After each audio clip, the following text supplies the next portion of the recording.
Hello दोस्तों, कैसे हो। आपका स्वागत है मेरे YouTube चैनल अभिषेक कोटवाल में। तो आज हम आपको बताएंगे मैथ पढ़ाएंगे। बीएससी बीएड फर्स्ट ईयर की एडवांस कैलकुलस का पेपर है, जो कि सेकंड पेपर लगता है। और तुम्हें पता है कि जो बीएससी बीएड फर्स्ट ईयर है उसकी एग्जाम अभी नहीं हुई है। अब 15 अगस्त के बाद में, शायद 15 अगस्त के बाद में इसका टाइम टेबल लग जाएगा और जल्दी ये एग्जाम आएगी। तो इसलिए आप क्या है, रेगुलर से अपनी तैयारी बनाए रखे और हमारे यूट्यूब चैनल से जुड़े। और रोजीना डेली आपको वीडियो डाली जाएगी मैथ की, फिजिक्स की भी। तो आप हमारे यूट्यूब चैनल से जुड़े अभिषेक कोटवाल से। तो आज हम पढ़ेंगे आंशिक अवकलन के बारे में, जो कि एडवांस कैलकुलस जो है, एडवांस जो कैलकुलस है उसकी यूनिट नंबर सेकंड है। यूनिट नंबर सेकंड इसलिए पढ़ा रहा हूं पहले, क्योंकि फर्स्ट यूनिट में आपके पास में पेडल इक्वेशन के बारे में है। और फर्स्ट इक्वेशन में आपके पास में फर्स्ट जो यूनिट है, उस फर्स्ट यूनिट में आंशिक अवकलन के बारे में ही आपको बताया गया है। तो इसलिए आंशिक अवकलन जो है यूनिट नंबर सेकंड दी हुई है। तो यूनिट नंबर सेकंड में सबसे पहले आंशिक अवकलन के बारे में हम पढ़ेंगे। तो देखो, आज स्टार्ट करते हैं हम यूनिट नंबर सेकंड मैथ की। यूनिट नंबर सेकंड जिसका नाम है आंशिक अवकलन। यूनिट नंबर सेकंड में मैं आपको बता दूं कि यूनिट नंबर सेकंड में 2 चैप्टर पढ़े जाएंगे आपके पास में। पहला चैप्टर जो है आंशिक अवकलन का पढ़ा जाएगा। आंशिक अवकलन के बारे में पहले चैप्टर में पढ़ा जाएगा। और दूसरा जो चैप्टर है वो है जैकोबियन। ये दोनों चैप्टरों से मिलकर के आपकी यूनिट नंबर सेकंड कंप्लीट होती है। आपको पता है कि पेपर नंबर जो सेकंड लगता है मैथ का, वो उसमें आपकी एक तो डिफरेंशियल कैलकुलस है और एक इंटीग्रल कैलकुलस है। समाकलन गणित और अवकलन गणित 2 बुकें चलती है, जिसमें से क्या होता है कि 3 जो यूनिट होती है वो आपकी डिफरेंशियल जो कैलकुलस है, अवकलन गणित है, उसमें से आती है। और जो शेष 2 यूनिट जो होती है आपकी, वो समाकलन गणित में से आती है। तो समाकलन गणित को हम बाद में पढ़ेंगे। अभी हम स्टार्ट कर रहे हैं अवकलन गणित। अवकलन गणित में हम यूनिट नंबर सेकंड स्टार्ट कर रहे हैं, जिसका फर्स्ट चैप्टर है आंशिक अवकलन। तो आंशिक अवकलन के बारे में हम पढ़ते हैं कि आंशिक अवकलन होता क्या है। देखो, आंशिक अवकलन, पार्शियल डिफरेंशिएशन। आंशिक अवकलन की मैं तुम्हें बात करूं तो अवकलन आपने सभी ने पढ़े होंगे कि अवकलन होते क्या है। अवकलन के बारे में तुम सब जानते होंगे। अवकलन के बारे में यदि नहीं जानते तो पहले चलो उनके फॉर्मूलों के बारे में और अवकलन के बारे में मैं आपको बता देता हूं कि अवकलन क्या होता है। अवकलन, देखो अवकलन होता क्या है।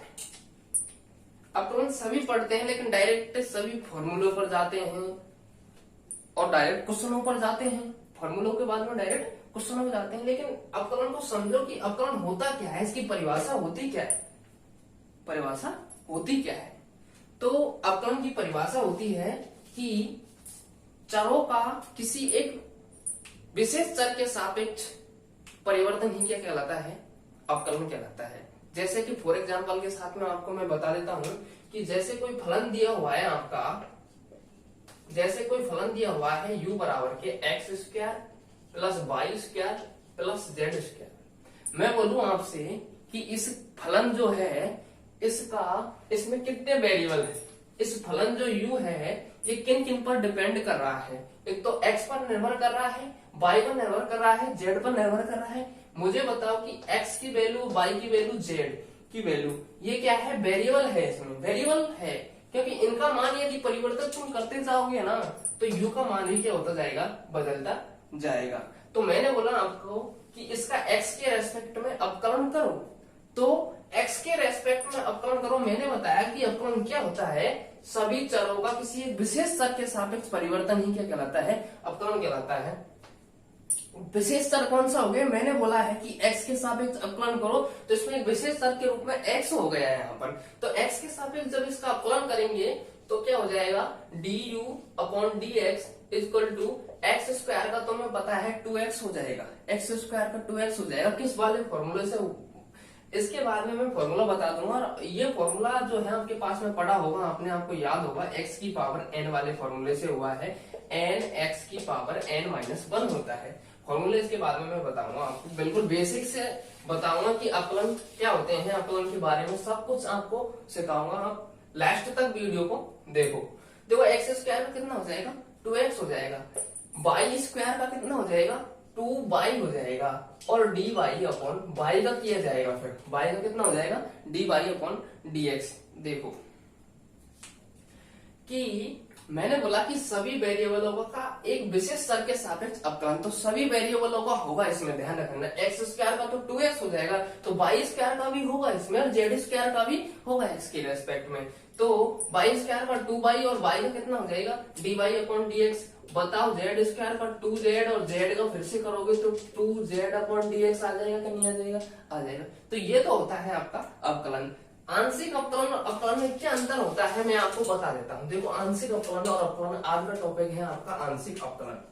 आंशिक अवकलन और अवकलन में क्या अंतर होता है कि आंशिक अवकलन जो पार्शियल डिफरेंशिएशन होता है, इसमें क्या होता है कि जो चर होते हैं ना, उनका चरों के सापेक्ष ही अवकलन ही क्या कहलाता है, आंशिक अवकलन कहलाता है। नहीं आई समझ में कि जैसे कि स्वतंत्र जो चर होते हैं उसका उसी स्वतंत्र चर के सापेक्ष अवकलन हो सकता है। आंशिक अवकलन में क्या होता है, जैसे कोई फलन दिया हुआ है, अभी जो फलन लिया था हमने, इसी को ले लो। मैंने बोला कि इसका क्या करो, आंशिक अवकलन करो, तो इसका आंशिक अवकलन तुम करोगे ना, जैसे कि x के सापेक्ष करो, x के सापेक्ष इसका आंशिक अवकलन करो। तो x के सापेक्ष जब इसका पार्शियल डिफरेंशिएशन तुम करोगे, पार्शियल डिफरेंशिएशन जब करोगे तो क्या आएगा, इसको जो देखो अवकलन को तो d upon dx, d upon dy, यदि y के रेस्पेक्ट में किया है तो z के रेस्पेक्ट में किया है तो d अपॉन dz से प्रदर्शित करते हैं। लेकिन आंशिक अवकलन में क्या होता है, डेल अपॉन डेल x होता है, del upon del x, del upon del y, del बोलते हैं इसको, समझिए ना। तो आंशिक अवकलन इसको करेंगे हम इस फलन का, तो क्या आएगा, डेल u अपॉन x के सापेक्ष करते हैं तो del u upon del x, x square का x के सापेक्ष बोला गया है तो केवल जो x जो दिखाई दे रहा है ना आपका फलन में उसका ही होगा। अन्य सभी जो वेरिएबल होंगे उनको कांस्टेंट माना जाएगा, और कांस्टेंट का जो डिफरेंशिएशन होता है आपको पता है कितना होता है, 0 होता है। x के सापेक्ष बोला गया है, मैं फिर रिपीट कर देता हूँ, इसमें x के सापेक्ष पार्शियल डिफरेंशिएशन के बारे में बोला गया है। तो x जो वेरिएबल है, इसमें जिस टर्म में भी x वेरिएबल आपको दिखाई दे रहा है उस ही टर्म का अवकलन होगा और किसी का भी नहीं होगा, और जो वेरिएबल होंगे उनको कांस्टेंट माना जाएगा। और कांस्टेंट का डिफरेंशिएशन जो होता है तुम जानते हो 0 होता है। जैसे कि एक्स स्क्वायर का कितना हो जाएगा, 2x हो जाएगा। मुझे बताओ इसमें आपको x दिखाई दे रहा है, इस टर्म वाले नहीं दिखाई दे रहा है, इसमें भी नहीं दिखाई दे रहा है। इनको क्या मानेंगे, y और z को कांस्टेंट मानेंगे, और y और z को जब कांस्टेंट मानेंगे तो y और z का कितना हो जाएगा, 0 हो जाएगा। तो del u upon del x जो आ जाएगा आपके पास में कितना आ जाएगा, 2x आ जाएगा। आंशिक अवकलन और अवकलन में केवल इतना सा ही अंतर होता है। अवकलन तो होता है चरों का किसी विशेष चर के सापेक्ष परिवर्तन, समझ लो ना, सभी चरों का किसी एक चर के सापेक्ष तुम परिवर्तन कर सकते हो। लेकिन इसमें क्या होता है, जो चर लिया है आपने, जैसे कि x लिया है तो x का x के सापेक्ष ही होगा, y लिया है तो y का y के सापेक्ष ही होगा। अन्य सभी को क्या माना जाएगा, कांस्टेंट, और कांस्टेंट का अवकलन क्या होता है, 0 होता है। यही क्या होता है, अपना आंशिक अवकलन होता है। आंशिक अवकलन के बारे में इतना तुम जान गए होंगे, उम्मीद है आपको ये समझ में आया होगा। जिस प्रकार से अवकलन में क्या होता था, जैसे कि एक्स स्क्वायर अवकलन बोला मैंने तो du अपॉन dx बराबर कितना आ गया, ये 2x आ गया। अब मैं यदि पुनः बोलूं कि एक बार और इसका पुनः क्या करो, x के सापेक्ष अवकलन करो, तो क्या हो जाएगा, एक बार और d2u अपॉन dx 2 हो जाएगा कि नहीं होगा, हो जाएगा। 2 कांस्टेंट है, x का कितना हो जाएगा, 1 हो जाएगा। कितना हो जाएगा, ये 2 हो जाएगा। इसी प्रकार आंशिक अवकलन की बात करूं मैं, तो आंशिक अवकलन में क्या होता है, इसका किसके सापेक्ष करो, एक्स के सापेक्ष करोगे, एक्स के सापेक्ष करोगे तो कितना हो जाएगा, 2x हो जाएगा वही। अब मैंने बोला पुनः कि इसका एक बार और x के सापेक्ष आंशिक अवकलन करो, तो एक बार और x के सापेक्ष आंशिक अवकलन करने पर क्या आएगा आपके पास में, 2 आ जाएगा। तो जिस प्रकार से यहाँ पर d2u/dx2 होता है ना, तो डबल जो आंशिक अवकलन किए जाते हैं इसमें इसको भी इसी प्रकार से प्रदर्शित करता है, जैसे कि del2u/del x2 से इसी प्रकार से इनको प्रदर्शित करते हैं। अब जैसे कि मैं आपसे बोल दूं, जैसे कि कोई फलन दिया हुआ है 2x² प्लस 3xy, इस प्रकार से कोई फंक्शन आपके पास में दिया हुआ है, कोई फलन मान लो आपकी तरफ से। अब मैंने बोला कि इसका तुम x के सापेक्ष क्या करो, आंशिक अवकलन करो, तो आप तुरंत करोगे x के सापेक्ष की, x जिस भी टर्म में दिया हुआ है उसका ही अवकलन करना है, अन सभी को कांस्टेंट मानना है। इतनी कहानी तुम्हें याद रखनी है, इसमें और कुछ ज्यादा बड़ी बात नहीं है, बस इतनी कहानी याद रखनी है आपको। तो 2 कॉमन हो जाएगा, x² का कितना हो जाएगा, 2x हो जाएगा, बताओ 3y कॉमन हो जाएगा, x का कितना हो जाएगा, 1 हो जाएगा, तो ये कितना आ जाएगा आपके पास में 4x प्लस के 3y आ जाएगा कि नहीं आ जाएगा, del u/del x 4x plus के 3y आ जाएगा।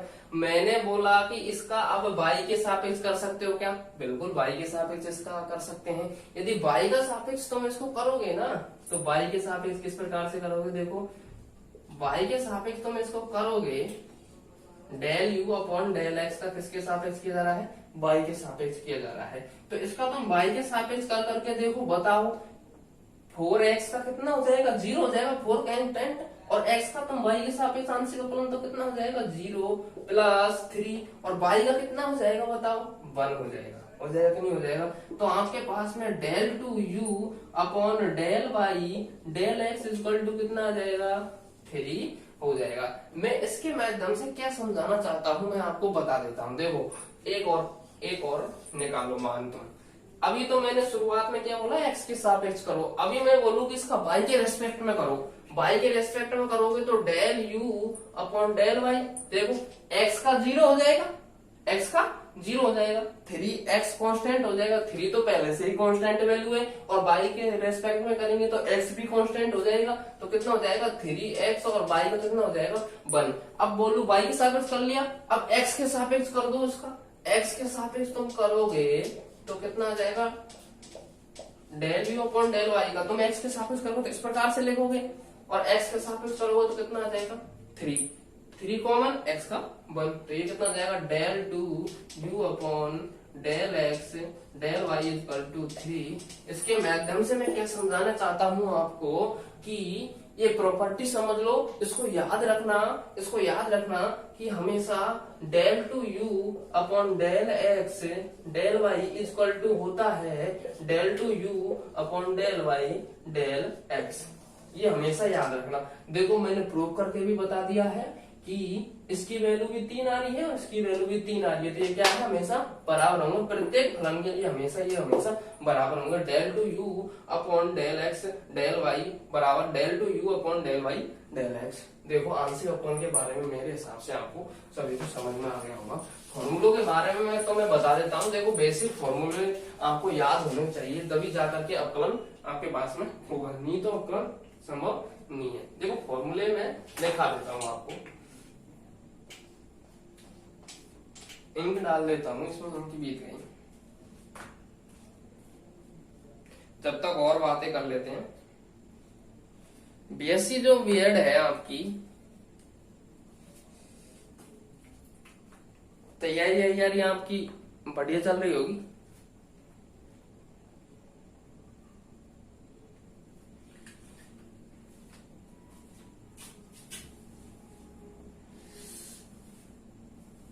अभी देखो बच्चों, इनके डाल लेता हूँ इसमें थोड़ा सा।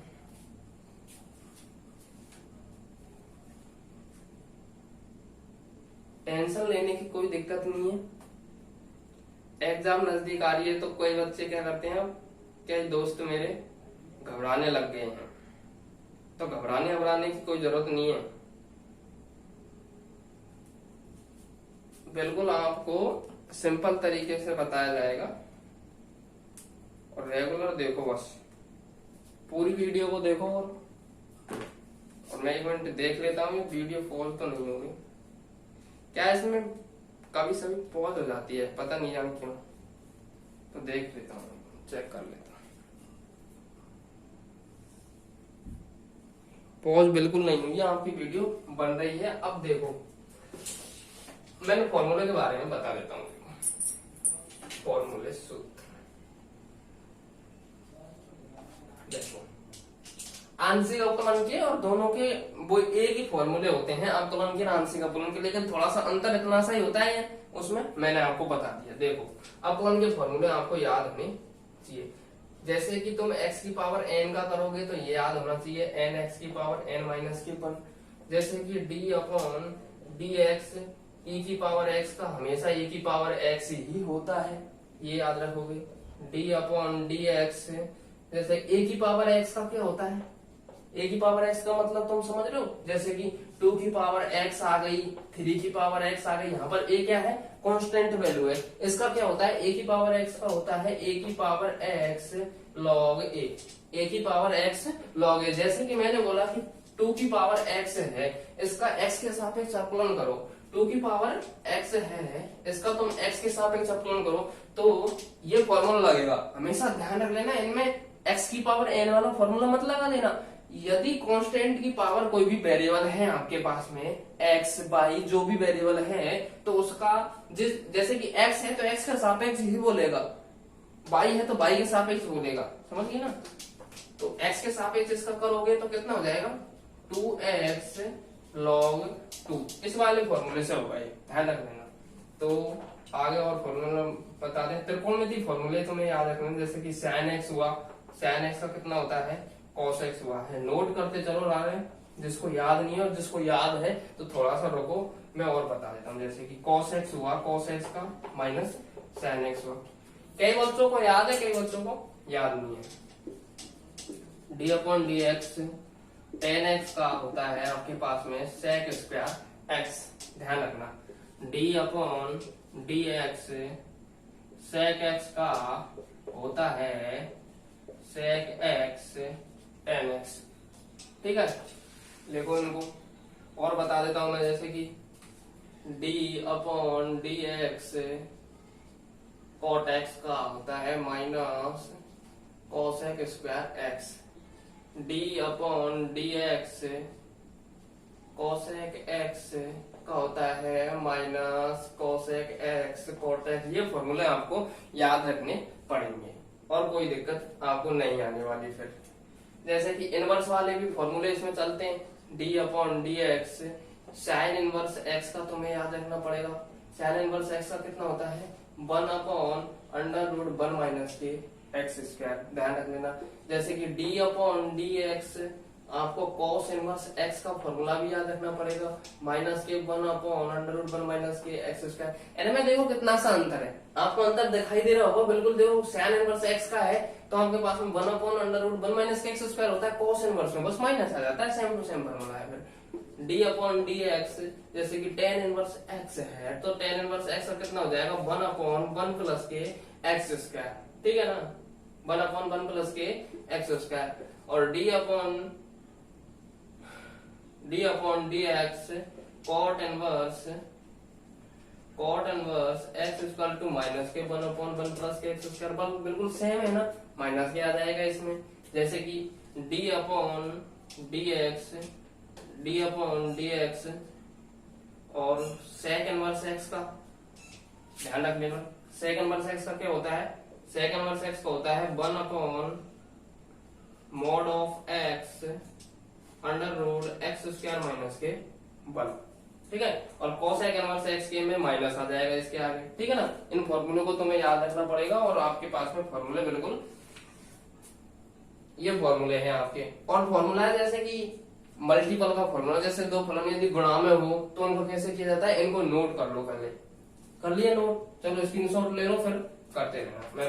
और u अपॉन बी और u इंटू बी के फॉर्मूले भी मैं बता देता हूँ। जैसे कि कोई भाग में फलन दिया हुआ आपको, है ना, तो उसके बारे में मैं बता देता हूँ। गर्मी बहुत तेज पड़ रही है, पंखे को मैं चला देता हूँ। देखो d upon d x u dot b, दो फलन आपके पास में यदि गुणा में दिए हुए हो तो उनका कैसे अवकलन किया जाता है वो मैं तुम्हें बता देता हूँ। दो फलन गुणा में दिए हुए हो तो u को क्या ले लेंगे, एक को फलन को कांस्टेंट ले लेंगे और दूसरे का क्या करेंगे, अवकलन करेंगे जिसके सापेक्ष भी बोला गया। जैसे कि x के सापेक्ष बोला गया तो x के सापेक्ष, तो b को कांस्टेंट लेकर के u को क्या करेंगे, अवकलन करेंगे। u अपॉन v का फॉर्मूला भी तुम्हें याद रखना पड़ेगा, u अपॉन v का b स्क्वायर नीचे वाले का स्क्वायर होता है और फिर इसको कांस्टेंट लेकर के u का करते हैं और माइनस u को कांस्टेंट लेकर के v का एक्सप्रेशन। ये फॉर्मूले होते हैं, फॉर्मूले को तुम्हें याद रखना है। अब क्वेश्चनों की तरफ चलते हैं। ये वैसे तो बताने वाली चीज नहीं है, आपने 12वीं में पढ़ लिया होगा सब कुछ, लेकिन फिर भी मैंने बता दिया, कई दोस्त है उनको नहीं पता होगा तो मैंने बता दिया, चलो कोई दिक्कत नहीं है, ठीक है। इसको मिटा आगे चलते हैं, क्वेश्चनों पर चलते हैं। अपनी जो बुक है उसके क्वेश्चनों पर चलते हैं। बस कुछ नहीं, आंशिक अवकलन में आंशिक अवकलन का मतलब समझना था, उसके बाद में डायरेक्ट क्वेश्चनों के बारे में अपन बात करेंगे। ज्यादा अंतर कुछ नहीं है आंशिक अवकलन और अवकलन में, बस इतना सा ही अंतर है कि आंशिक अवकलन में जिस वेरिएबल के सापेक्ष करते हैं उसी वेरिएबल का आपके पास में अवकलन होगा, अन्य सभी वेरिएबल को कांस्टेंट माना जाएगा। और अवकलन में क्या होता था, जिस वेरिएबल के सापेक्ष कर रहे हैं उसका भी होगा और अन्य जो भी वेरिएबल है उनका भी आपके पास में उसमें अवकलन होगा। अवकलन और आंशिक अवकलन बस इतना सा अंतर है और कोई ज्यादा अंतर नहीं है। तो हम क्वेश्चनों पर चलते हैं। जैसे कि फर्स्ट क्वेश्चन आपके पास में दिया हुआ है, मैं किताब बताता हूँ। फर्स्ट क्वेश्चन है आपके पास में,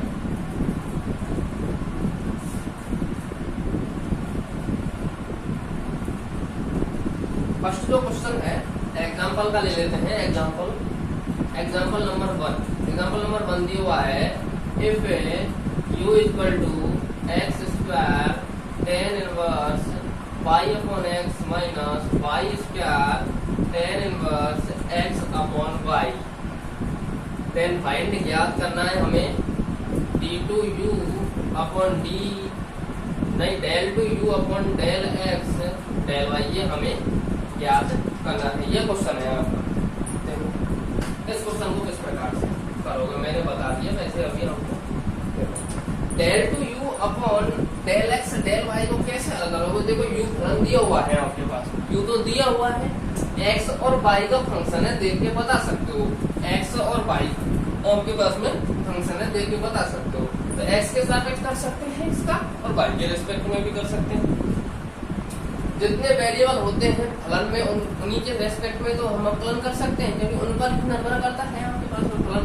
तो जैसे कि u है, u का del two u upon del x del y निकालना है तो सबसे पहले क्या करोगे, u का तुम y के रेस्पेक्ट में करोगे और उसके बाद में x के रेस्पेक्ट में करोगे। अब किसी ने बोला कि y के रेस्पेक्ट में ही क्यों, ये कोई जरूरी है y के रेस्पेक्ट में करना? ये बिल्कुल भी जरूरी नहीं है। आप x के रेस्पेक्ट में कर लो पहले, फिर y के रेस्पेक्ट में कर लो। क्यों मैंने, क्योंकि मैंने आपको प्रॉपर्टी बताई थी क्या, कि del two u upon del x del y equal to del two u upon del y del x होता है। ये प्रॉपर्टी बताई थी नहीं बताई थी? आप y के रेस्पेक्ट में कर लो पहले, फिर x के रेस्पेक्ट में कर लो, या फिर आप x के रेस्पेक्ट में कर लो फिर y के रेस्पेक्ट में कर लो, एक ही आंसर आने वाला है।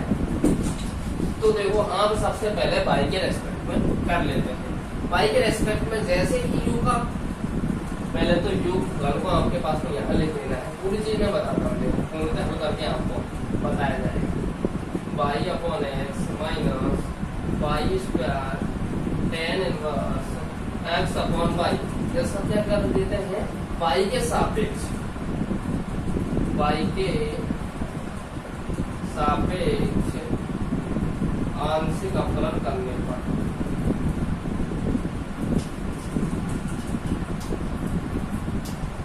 अब y के सापेक्ष इसका आंशिक अवकलन करोगे तो कितना आ जाएगा मुझे बताओ, del u upon del y, del u upon del y। देखो y के रेस्पेक्ट में करोगे तो x को कांस्टेंट मानोगे नहीं मानोगे? मानोगे, बिल्कुल x स्क्वायर को कांस्टेंट मान लेना। फिर tan inverse y upon x का होगा, क्योंकि इस फंक्शन में y आ रहा है। मैंने बताया कि जिसके सापेक्ष तुम करोगे ना, तो जैसे y के सापेक्ष कर रहे हो तो y जो भी फलन हो गया आपके पास में उनका होगा, अन्य सभी कांस्टेंट मानिए। बताओ x स्क्वायर की बात करें, आप x स्क्वायर की बात करें तो x स्क्वायर में किधर भी y दिखाई दे रहा है क्या? नहीं दिखाई दे रहा ना। तो y जो एक्स स्क्वायर है इसको क्या मानोगे? कांस्टेंट मानोगे। एक्स स्क्वायर को कांस्टेंट मान लिया हमने, सीधी सी बात है। फिर tan inverse y upon x का मैंने बताया था एक फॉर्मूला tan इनवर्स x का। tan इनवर्स x का क्या फॉर्मूला बताया था? tan इनवर्स x का फॉर्मूला बताया था 1/1 प्लस के एक्स स्क्वायर, ये बताया था शायद आपको याद हो तो tan इनवर्स x के इस फॉर्मूले को इसमें अप्लाई करते हैं। किसके सापेक्ष कर रहे हो? तो y के सापेक्ष करोगे तो 1/, इसको मान लेते हैं हम पूरे को x मान लेते हैं इसको, tan इनवर्स x बन जाएगा। तो 1/1 plus x square, 1/1 plus x square, x किसको माना है? y अपॉन x को। तो ये कितना हो जाएगा? y square upon x square हो जाएगा, नहीं हो जाएगा?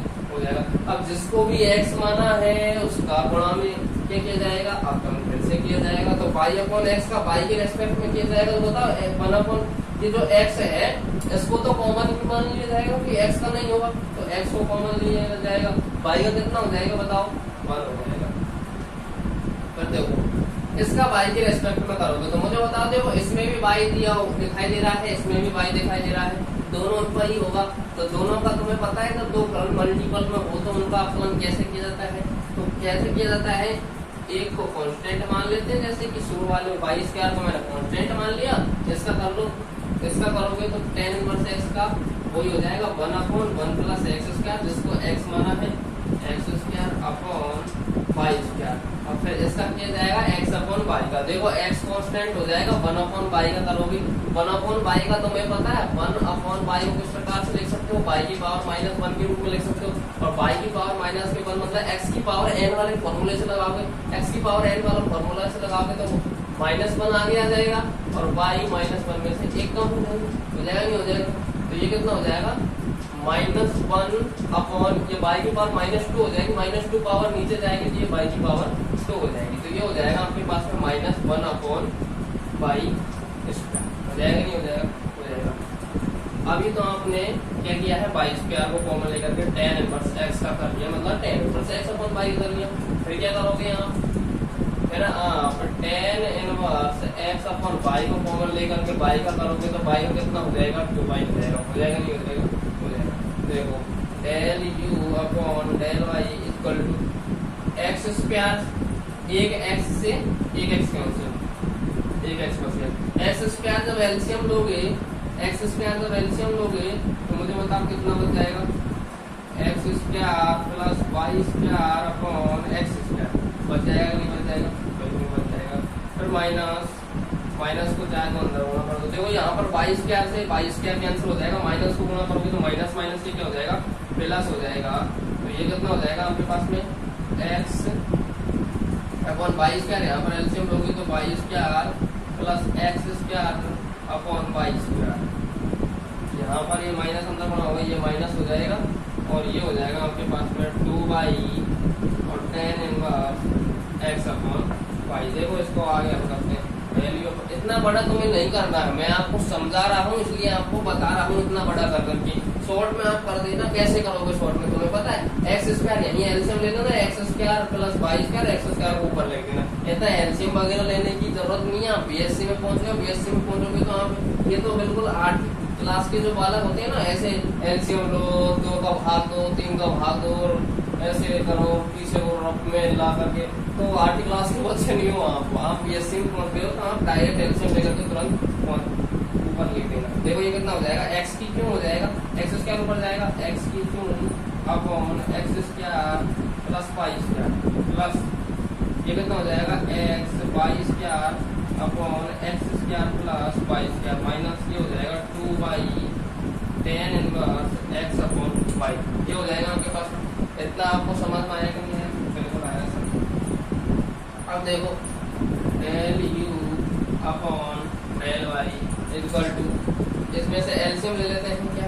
एक्स स्क्वायर प्लस के y square, x square plus के वाई स्क्वायर एलसीएम आ रहा है। ये कितना हो जाएगा आपके पास में? एक्स की क्यों एक्स वाई स्क्वायर, एक्स की क्यों x y square upon x square plus y square minus 2y और tan inverse x upon y। ये तो आ गया आपके पास में del u upon del y, del u upon del y आ गया। अब इसका एक बार x के सापेक्ष करेंगे तो del 2u upon del x del y आ जाएगा। इसको ना नोट करो, फिर अपन एक बार x के सापेक्ष और इसका अवकलन करते हैं।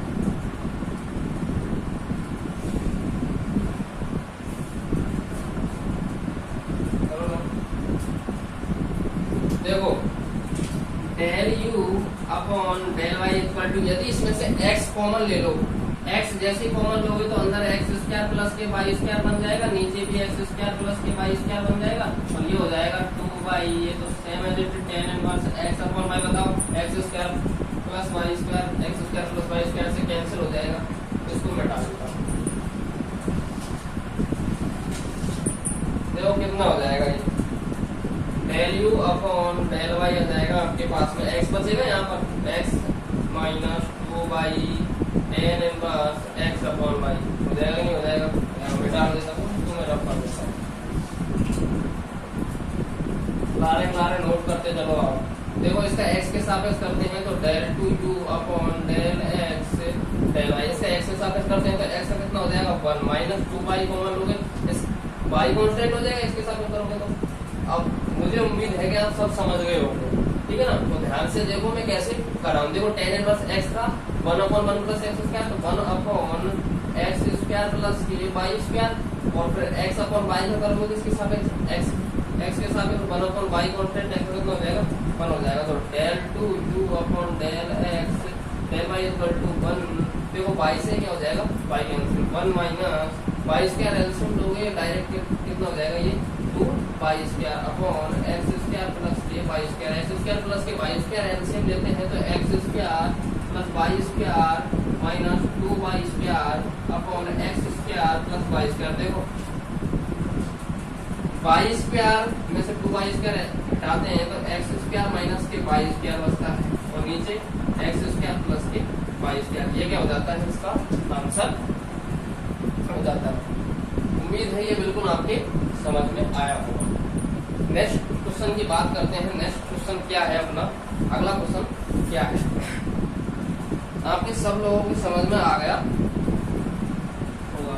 देखो नेक्स्ट क्वेश्चन अपन मोस्ट जो इम्पोर्टेंट क्वेश्चन है ना उनको करेंगे यहाँ पर। तो नेक्स्ट क्वेश्चन क्या है मैं बता देता हूँ, तो इसको नोट कर लिया होगा। नेक्स्ट क्वेश्चन आपके पास में इस प्रकार से ही दिया हुआ है। मुझे नहीं लगता आप नहीं कर पाओगे ऐसे अब कुछ कि इस तरह का कोई भी आपके पास में फॉर्मेट पूछा जाए आपको तो आप सब क्वेश्चन वो कर दोगे। देखो सेम टू सेम होगा, आप x के सापेक्ष कर लो, y के सापेक्ष कर लो, या y के सापेक्ष कर लो, x के सापेक्ष कर लो। मैं आपको सलाह दे रहा हूँ आप सबसे पहले y के सापेक्ष करना, फिर x के रेस्पेक्ट में करना, ध्यान रखना, ठीक है। गलत तो दोनों से किसी से भी नहीं आएगा, दोनों से ही नहीं आएगा, किसी के भी हिसाब से आप कर सकते हो, क्योंकि दोनों का मान क्या होता है, इक्वल होता है। देखो अगला क्वेश्चन क्या है, अगला क्वेश्चन क्या है, एग्जांपल नंबर सेकंड है आपके पास में, x की पावर x, y की पावर y और z की power z equal to c। जहाँ पर दिया हुआ है आपको x बराबर y बराबर के z, प्रूव करके बताना है आपको, सिद्ध करना है, prove that del 2 z upon del x del y equal to minus 1 upon x log e x। इस प्रकार से आप उनको ये प्रूव करना है। देखो इसको किस प्रकार से हल करेंगे, आप हल करेंगे तो क्या दिया हुआ है आपके पास में फलन, x की पावर x, y की पावर y, z की power z equal to c दिया हुआ है। देखो z का किसके सापेक्ष करना है, y के सापेक्ष करना है और x के सापेक्ष करना है। z को किसके सापेक्ष करना है, y के सापेक्ष करना है अपन को, और x के रेस्पेक्ट में करना है कि नहीं करना, बिल्कुल करना है। x के सापेक्ष करोगे आप और फिर y के सापेक्ष करोगे, फिर x के सापेक्ष करोगे। तो देखो आपने 12वीं क्लास में पढ़ा होगा, क्या पढ़ा होगा कि जब भी फलन की पावर आपके पास में फलन दी हुई हो, फलन की पावर फलन दिया हुआ हो, तो उसको हल करने का क्या तरीका होता है, दोनों तरफ क्या लिया जाता है, लॉग लिया जाता है, दोनों तरफ लॉग लेकर के उसको हल करते हैं। देखो इस प्रकार से यदि हम बात करें तो इसमें z की वैल्यू निकाल कर भी हल कर सकते हो, या अभी लॉग ले लो दोनों, और इस प्रकार से भी हल कर सकते हो। इसमें z की पावर z निकालो और फिर आप इसको हल कर सकते हो, चाहे तो अभी इसको हल कर सकते हो। ठीक है ना। इसी प्रकार से यहाँ पर कर सकते हो। देखो जेड का वाई के सापेक्ष करना है, एक्स के सापेक्ष करना है तो पहले हम जेड की वैल्यू निकाल लेते हैं। देखो जेड की पावर जेड इक्वल टू कितना हो जाएगा, सी अपॉन एक्स की पावर एक्स और वाई की पावर वाई। सिंपली हो जाता है। जब भी ध्यान रख लेना, हमेशा जब भी फलन की पावर फलन दी हुई हो, मतलब जैसे कि एक्स की पावर वाई, एक्स की पावर एक्स, वाई की पावर वाई, वाई की पावर जेड, जेड की पावर एक्स वगैरह इस प्रकार से कुछ दिया हुआ हो तो हमेशा लॉग लेकर के उसको सॉल्यूशन जब करोगे ना तो बहुत ही सिंपली आसान तरीके से उसका सॉल्यूशन हो जाएगा। देखो यहाँ पर भी कुछ इसी प्रकार से है। जेड का आपको वाई के सापेक्ष करना है तो जेड की वैल्यू निकाल ली सबसे पहले। तो फिर आपको देखा कि इसको फलन की पावर फलन दिया हुआ है तो हम दोनों ओर के कर लेंगे, लॉग ले लेंगे। इसमें दोनों ओर जब लॉग लेंगे हम तो क्या होगा मुझे बताओ। लॉग लेंगे लॉग जेड की power z equal to log c upon x की पावर एक्स और वाई की पावर वाई। तो लॉग की कुछ फॉर्मूला है वो तुम्हें याद रखनी है। देखो लॉग m की पावर n हो तो उसको लिखा जाता है n log m, है ना। और log m इंटू n हो तो उसको लिखा जाता है log m plus log n। और आपके पास में एक और फॉर्मूला तुम्हें बता देता हूँ जो कि काम आने वाले हैं। लॉग के बहुत सारे फॉर्मूले हैं, ऐसे तो लिखाने बैठ के तो बहुत टाइम लगेगा। तो जो भी इस प्रश्नावली में आपको काम आएंगे या इस बुक में अवकलन वाली में है, समाकलन वाली में, तो वो फॉर्मूले में आपको बता रहा हूँ। जैसे log m अपॉन n का आपसे पूछा जा सकता है तो log m minus log n। इसमें कुछ नहीं है, इसमें माइनस होता है, इसमें प्लस है, मल्टीप्लाई प्लस आता था और अपॉन में आपने होता था तो डिवाइड में क्या आता है, माइनस आता है, बस और कुछ नहीं। तो इन्हीं फॉर्मूले के माध्यम से होगा। देखो log m की पावर n है कि नहीं है, इसको ऐसे लिख सकते हो z log z आगे आ जाएगा, बस कुछ नहीं है। और इसमें m अपॉन n मालूम बन रहा है तो log c minus log x की पावर x और log y की पावर y। हो जाएगा नहीं हो जाएगा, हो जाएगा।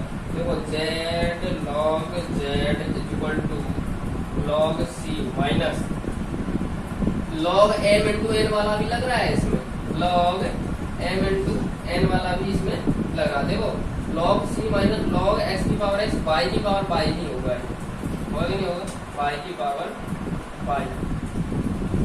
log m minus log n, है ना।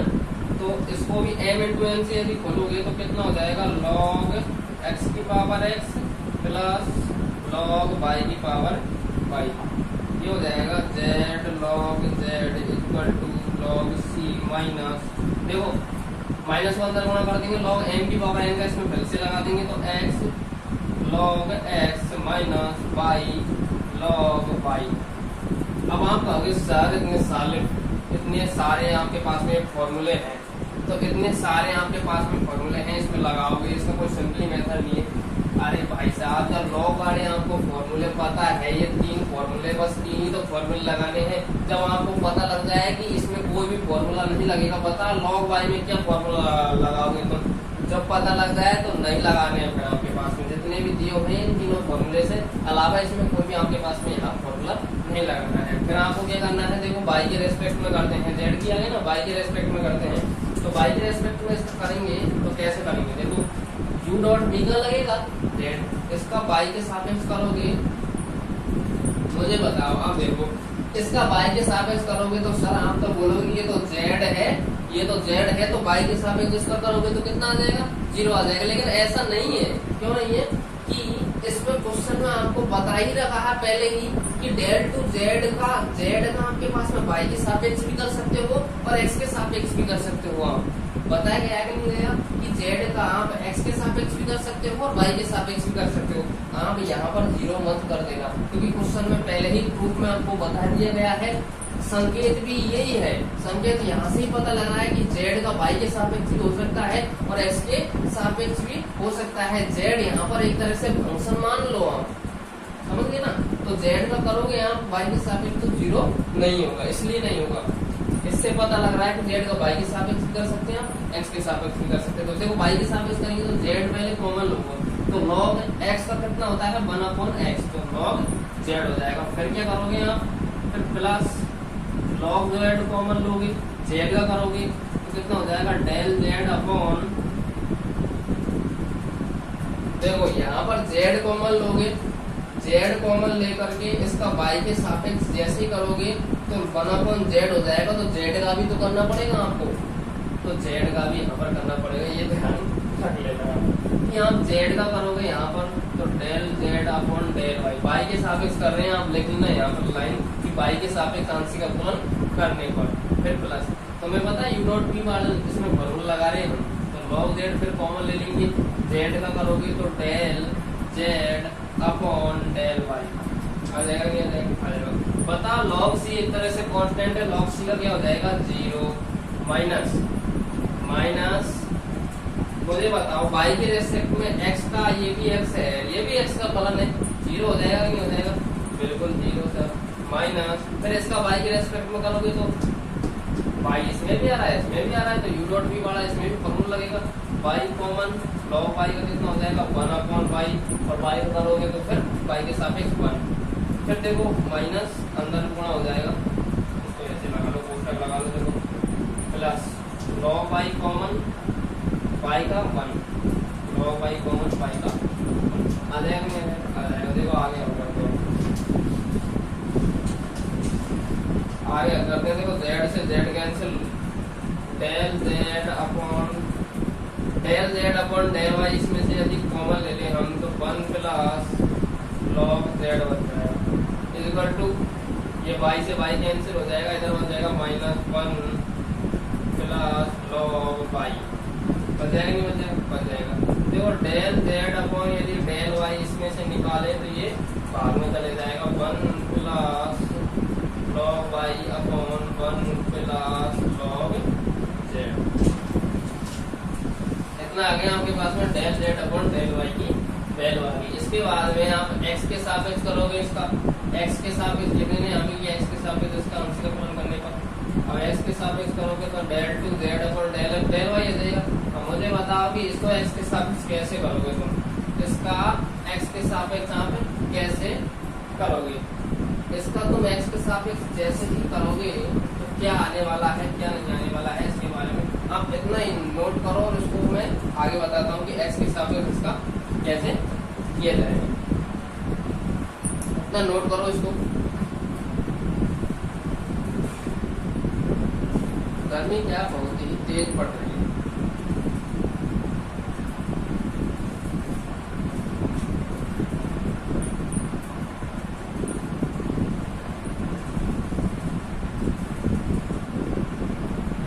अब इसमें u अपॉन v का फॉर्मूला लगा दो, देखो u अपॉन v का फॉर्मूला लगाओगे तो कैसे लगाओगे, 1 plus log Z, u upon v का फॉर्मूला लगाओगे तो 1 प्लस लॉग जेड जो है आपके पास में कितना हो जाएगा, इसका हर का क्या होता था स्क्वायर होता था, हर का क्या होता था स्क्वायर, तो 1 प्लस लॉग जेड का स्क्वायर हो जाएगा आपके पास में, फिर 1 प्लस लॉग जेड को क्या ले देते कॉमन ले देते, फिर इसका करोगे तो बताओ 1 का 0 हो जाएगा, 1 का क्या हो जाएगा 0 हो जाएगा, और log y का कितना हो जाएगा x के रेस्पेक्ट में log y का हो जाएगा 1/y, 1/y, फिर y का x के रेस्पेक्ट में dy अपॉन dx, ये हो जाएगा क्या, ये हो जाएगा क्या, आप इतना नोट करो इसको थोड़ा सा मैं देखिएगा।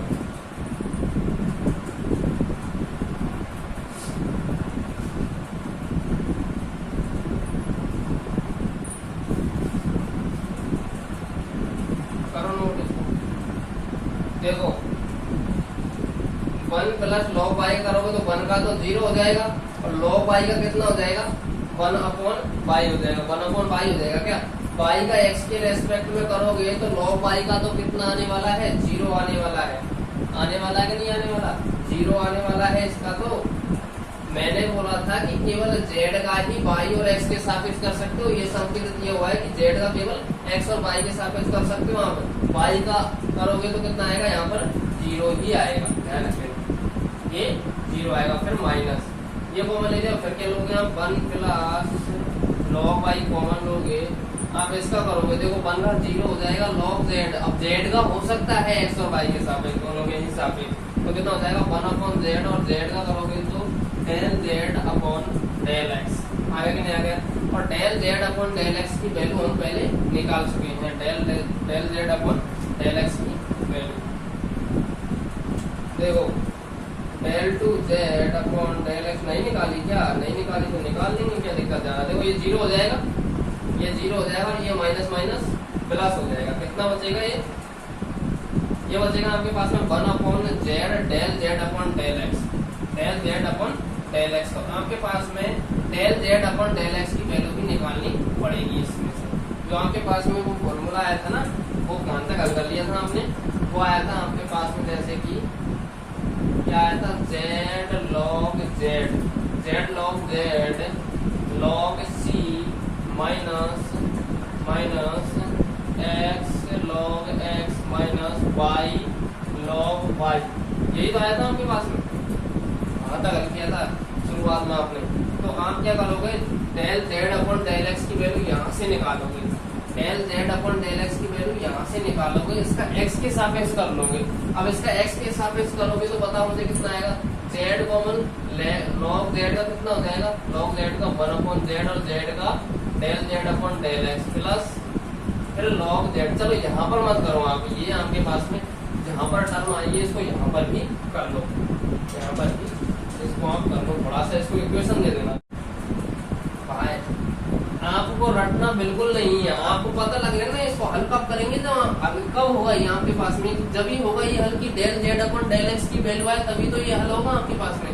तो del Z upon del x की वैल्यू आप अब बुकों में क्या है कि पहले ही निकाल लेते हैं क्योंकि उनको पता है कि del Z upon del x की आपके पास में आवश्यकता होगी इसमें। लेकिन आपको ऐसा नहीं करना है, बिल्कुल जैसा नियम है ना आपके पास में उसके अनुसार सॉल्यूशन करना है। तो del Z upon del x की वैल्यू हम वहां से निकालेंगे। तो del Z upon del x की वैल्यू कैसे निकालेंगे? देखो इसको थोड़ा सा कर दें, डेल इसको पूर्ण पे लिख देते हैं, इसको पूर्ण पे लिखो तो ये तो इसकी वैल्यू तो जीरो हो जाएगी पूरे की, और माइनस माइनस प्लस, अब ये हो जाएगा आपके पास में 1 plus log by 1 upon z del Z upon del x upon 1 plus log z का होल स्क्वायर। हम क्या है इसमें वैल्यू निकालते हैं इसकी, यहाँ पर निकाल लेता हूँ साइड पे, देखो यहाँ पर निकाल लेता हूँ। क्या आया था? Z log z equal to, इसको इक्वेशन दे देना और लिख देना कि इस इक्वेशन का एक्स के सापेक्ष आंशिक अपकलन करने पर क्या है मुझे याद है, log C minus X log X minus Y log Y. आपकी कॉपी में देख लो यही है कि मैं भी इसको मिला लेता हूँ कि यही आया क्या? बिल्कुल आपके पास में यही आया था, यही आया था। क्या करेंगे? एक्स के सापेक्ष करोगे तो जेड कॉमन, लॉग जेड का 1 अपॉन जेड और जेड का कितना हो जाएगा? Del Z upon del x. फिर लॉग जेड को क्या करोगे तुम? कॉमन लोगे, जेड का करोगे तो del Z upon del x equal to log c zero हो जाएगा और ये भी बाई का जीरो हो जाएगा, एक्स ही एक्स का होगा केवल, माइनस कॉमन एक्स को कॉमन लोगे तो लॉग एक्स का 1 अपॉन एक्स, फिर प्लस लॉग एक्स कॉमन और एक्स का कितना हो जाएगा?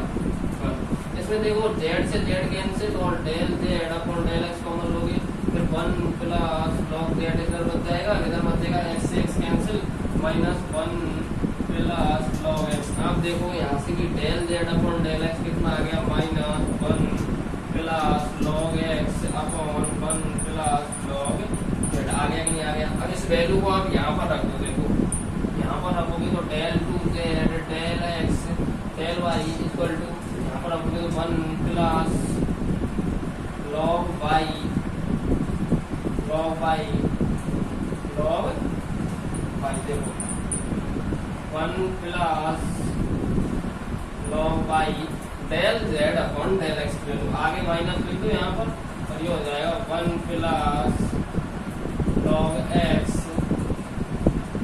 1 plus log x upon z 1 plus log z का होल स्क्वायर। हो जाएगा कि नहीं हो जाएगा? बिल्कुल सर, यही हो जाएगा, यही हो जाएगा। देखो ये तो आपके पास में ऐसे कैसे ही है और del Z upon del x की वैल्यू ये, और नीचे आपके पास में डेल जेड की क्यों हो जाएगी? डेल जेड की क्यों हो जाएगी भाई साहब? क्योंकि यहाँ पर पावर कितनी है? 2 और एक पावर ये हो जाएगी डेल जेड की कितनी हो जाएगी? घात 3 हो जाएगी। देखो अब इसको आगे हल करते हैं, ये बस होने वाला है, आंसर आ जाएगा simply del to Z upon del x del y equal to, देखो आपके पास में क्वेश्चन में एक कंडीशन और दी हुई है कि x बराबर तुम y रख सकते हो, y बराबर z रख सकते हो आप। तो देखो आपके पास में आंसर लाना है आपको x में लाना है कि नहीं लाना। तो इन सभी की जगह आप क्या रख दो, x रख दो। सभी की जगह क्या रख दो, x रख दो। क्योंकि y की जगह x रख सकते हो, क्यों? जो क्वेश्चन में दिया हुआ है कि y और x आपके पास में क्या है, इक्वल है। देखो z की जगह भी तुम x रख सकते हो क्योंकि z और x भी क्या है, इक्वल है। तो यहाँ पर लिखोगे तो कितना हो जाएगा, -1 plus log y log x का होल स्क्वायर हो जाएगा ये दोनों का। और नीचे है आपके पास में z की जगह क्या रख दो, x। मैंने बोला है इसमें कि x y जो z है इसकी जगह भी x रख दो। मतलब ये कंडीशन से आप इसमें सबकी जगह क्या रख दो, x रख दो। x रखोगे आपके पास में तो कितना आ जाएगा ये 1 प्लस log x का घात 3। log x की घात 3 तो देखो ये कट जाएगी तो -1 अपॉन x और प्लस log x, ये तो बच जाएगी आपके पास में। बच जाएगी नहीं बचेगी, बिल्कुल आपके पास में -1 अपॉन x और 1 प्लस log x बच जाएगी। अब बताओ ये क्या आंसर आएगा? आंसर नहीं आया। प्रूफ क्या करना है हमको, ये करना है। तब भी प्रूफ क्या आ रहा है आपके पास में, ये आ रहा है। तो इसको कैसे सॉल्व करोगे, इसको ऐसे सॉल्व करोगे, देखो मैं बताता हूँ आगे। इसको सॉल्व ऐसे करोगे कि del two z upon del x del y equal to -1 upon x। देखो 1 की जगह आप लिखोगे log e बेस पर e प्लस log x। ध्यान रख लेना एक और फॉर्मूला है log का, इसको याद रखो। जैसे जैसे फॉर्मूले आते जाएंगे ना, जो भी काम आते हैं मैं उनको बता रहा हूँ। बीच में क्वेश्चनों में आपको बता दूंगा कि कौन कौन सा फॉर्मूला काम आ रहे हैं। जैसे कि अभी बता दिए log के और फॉर्मूला। अब ये काम आ रहा है आपके पास में फॉर्मूला, तो इसको भी बता रहा हूँ कि 1 की इसकी वैल्यू 1 कैसे होती है। कभी भी ध्यान रख लेना कि log mn equal to mm, मतलब जैसे कि ये फॉर्मूला ध्यान रखना हमेशा कि बेस और आपके पास में आधार, मतलब बेस का मतलब आधार, और ये आपके पास में यदि समान हो, बिल्कुल सेम टू सेम हो, तो उसकी वैल्यू हमेशा कितनी होती है, 1 होती है। जैसे कि log 10 बेस पर 10 की वैल्यू हमेशा कितनी आती है, 1 आती है। log 2 बेस पर 2 की वैल्यू कितनी आती है, 1। ध्यान रख लेना कि आपके पास में बेस और ये समान हो तो उसकी वैल्यू कितनी आती है, 1। तो 1 के स्थान पर ये लगती है, ये लिखेंगे आपके पास में तो -1 अपॉन, देखो log m अपॉन n का फॉर्मूला क्या होता है, log m इंटू n का फॉर्मूला क्या होता है, log m plus log n। देखो log m की वैल्यू कितनी हो जाएगी, log m प्लस का प्लस, और log n की वैल्यू कितनी हो जाएगी, x। तो इसको क्या लिख सकते हैं, log m इंटू n। तो कितना हो जाएगा ये x log m की वैल्यू हो जाएगी e और x। ठीक, यहाँ आपके पास में यही सिद्ध करना था, देखिए आपके पास में सिद्ध हो गया। तो आज के लिए इतना ही काफी है, और आप अगले क्वेश्चनों को कर करके देखो। इससे जो नेक्स्ट क्वेश्चन है आपके पास में, बिल्कुल आपको मैं दे देता हूँ, यही दे देता हूँ, और आपको मुझे बताना है उसको कमेंट में कर करके कि ये इसका आंसर ये है, और यदि नहीं हो तो मैं अगली क्लास में आपको बताऊंगा। समझ रहे हो ना? तो आपको क्वेश्चन दे देता हूँ, मैं क्वेश्चन देता हूँ। नेक्स्ट क्वेश्चन है आपके पास में, आपको करना है भाई साहब क्वेश्चन नंबर, एग्जाम्पल नंबर 3 है आपके पास में। u बराबर log y sin x plus x sin y। आपको प्रूव करना है, prove that del to u upon del x del y equal to del to u upon del y del x। ये आपके पास में प्रूव करना है, और आप इस क्वेश्चन को सॉल्व कर करके मुझे कमेंट में बताओगे कि हुआ है या नहीं हुआ। देखो ऐसे ही क्वेश्चन है, सभी जो क्वेश्चन है इसके, इस एक्सरसाइज के सब ऐसे ही क्वेश्चन है। किसी में del to u upon del x del y की वैल्यू पूछी है, del two u upon del x two की वैल्यू पूछी है, इस प्रकार से वैल्यू पूछी है, सिद्ध कराया गया है, इस प्रकार से ही सभी क्वेश्चन आएंगे आपके पास में। यदि आपको सभी फॉर्मूले याद है तो में इनको ज्यादा डिफिकल्ट नहीं है आपके पास, ध्यान रखना। तो आप इसको करो और आज के लिए इतना ही। और सभी बच्चों से निवेदन है आपकी, आप अब बीएससी बीएड जो है उसका पेपर आने वाला है, आप समझ लो कि 15 अगस्त है ना, उसके बाद में 10-15 दिन बाद में आपका टाइम टेबल डल जाएगा। और उसके बाद में टाइम टेबल डलने के बाद में 10 या 15 दिन का फिर आपको टाइम मिलेगा। उसके बाद में एग्जाम आपके पास में स्टार्ट हो जाएगी। मतलब मुझे लगता है कि सितंबर जब शुरुआत होगी ना, उसमें आपकी एग्जाम लग जाएगी। सितंबर की शुरुआत में एग्जाम आपकी स्टार्ट हो जाएगी। इसलिए पढ़ाई करो, मस्त रहो, टेंशन लेने की बिल्कुल कोई भी जरूरत नहीं है। ध्यान से पढ़ो। जो भी डाउट है आप मुझे बताओ, कमेंट मत करके बता दो, मैं आपको उस डाउट को क्लियर कराऊंगा, या तो यहाँ पर करवा दूंगा या कमेंट में ही आपको आंसर भेज दूंगा। ठीक है, तो आज के लिए इतना ही। That's all for today.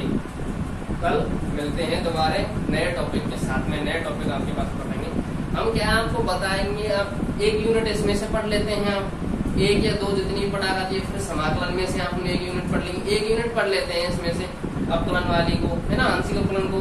और फिर आपके पास में आंशिक अपकलन, क्योंकि अपकलन के बारे में आपको नॉलेज होगा ना, तो समाकलन आपको तुम आराम से कर सकते हो। समाकलन में कोई भी परिवर्तन नहीं है, बस समाकलन के बारे में तुम जानते हो समाकलन क्या होता है, मैं आपको बता भी दूंगा।